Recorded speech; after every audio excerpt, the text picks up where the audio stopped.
এটা আসলেই তো বাঘের বাচ্চা। তো তারেক রহমানের পাশে যে সালাউদ্দিন থেকে শুরু করে যারা আছে, সারাদিন তারেক রহমানকে বুঝায়, আরে তুমি হলে বিড়ালের বাচ্চা, তুমি বাঘের বাচ্চা না। তারেক রহমান, আপনার শরীরে শহীদ জিয়া রক্ত আছে, বেগম খালেদা জিয়া রক্ত আছে, আপনি বাঘের বাচ্চা। এখন উঠা দাঁড়ান। যে সালাউদ্দিন বিয়াদব এতদিন আমাকে ভুল বুঝাই শেষ, বাংলাদেশের জনগণের আছে ক্ষমা চান, আমরা এখনো আপনাকে ক্ষমা প্রস্তুত আছি। আরেকটা কথা, আগে শুনতাম আপাকে নাকি সবাই ভুল বুঝায়, এখন হলো ভাইয়াকে সবাই ভুল বুঝায়। এসব আপা ভাইয়া কই যে বাংলাদেশে এরা আসে, এদেরকে আমাদের দৌড়ানি দেওয়া ছাড়ার উপায় নাই। এখন কিশোরগঞ্জে আসি, কিশোরগঞ্জে হাওর আছে।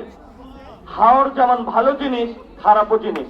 আপনি ওইখানে ঘুরতে যান, অনেক মানুষের মাঠে পানির নিচে হলো জমি তলিয়ে গেছে, সে সারা রাত বৈশা বৈশা কাঁদে। আমরা সরকারের কাছে বলবো, হাওরবাসী যারা ক্ষতিগ্রস্ত তাদেরকে আপনি ক্ষতিপূরণ দিতে হবে। আবার যেহেতু ডুবে গিয়েছে, সেইখানে টুরিস্ট স্পটও বানানো সম্ভব। যদি এটা বানাইতে পারি, তাহলে কিশোরগঞ্জের আর কোন তরুণের কর্মসংস্থানের সমস্যা হবে না। হবে? এখন একজনে বলে হাওরের এমপি ফজলু। আমি কিশোরগঞ্জের যত সুনাম করতে চাই, এই বাংলাদেশের শীর্ষ সন্ত্রাসী, মুজিববাদী সন্ত্রাসী এই ফজলুর রহমান কিশোরগঞ্জের জন্য একটা কলঙ্ক।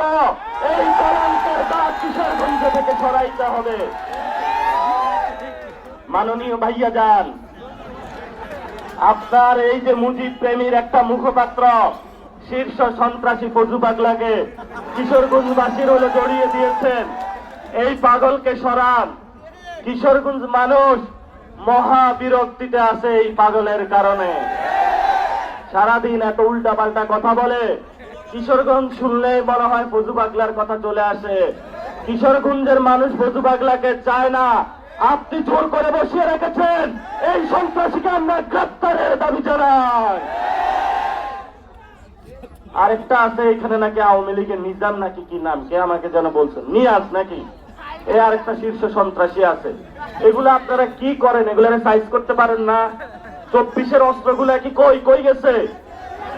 এখন আমরা আমাদের মিডিয়া বলবে অস্ত্র কি, আমাদের অস্ত্র লাগে না, আমাদের 2 হাত হলো অস্ত্র, আমাদের ভাইয়ের কফিনে লাশ হলো আমাদের অস্ত্র, আমাদের শরীরে রক্ত হলো অস্ত্র।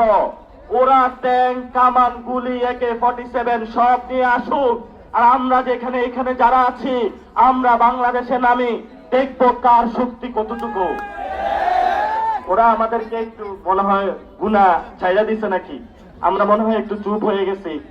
এই গণ অভ্যুত্থানে যারা আলেম ছিল তারা বড় একটা অবদান রেখেছে, এবং কিশোরগঞ্জে আলেমদের বড় একটা ঘাঁটি আছে। ময়মনসিংহে যারা আলেমদের বড় হোল্ড আছে, জামিয়াতুল এমদাদিয়া, আমরা আলেমদেরকে শ্রদ্ধা করি, আলেমদেরকে সম্মান করতে হবে।